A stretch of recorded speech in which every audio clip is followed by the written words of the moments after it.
Let's solve this problem by using the butterfly method for fractions. Here we have 6 over 7 plus 2 over 3.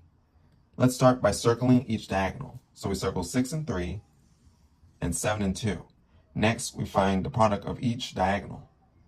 So 6 times 3 is 18 and 7 times 2 equals 14. Next, we add the two products together. So 18 plus 14 equals 32. Finally, we multiply the denominators together. So 7 times 3 equals 21.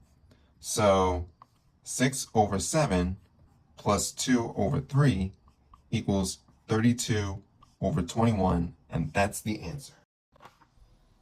Let's solve this problem by using the butterfly method for fractions. Here we have 3 over 8 minus 1 over 7 equals what? So the first thing we do is multiply each diagonal.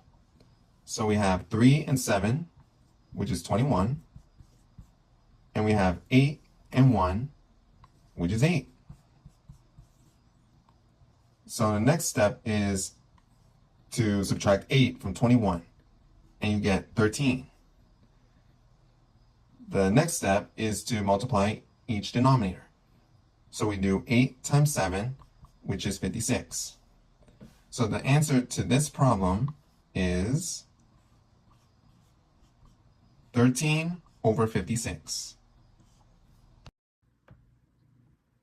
Here we have two different fractions, 4 over 7 and 3 over 5. Which fraction is larger? Let's find out by using the butterfly method. So the first thing we do is cross multiply. So we have 4 and 5, which is 20. And here we have 7 and 3, which is 21. As you know, 21 is larger than 20. So therefore, the larger fraction is 3 over 5.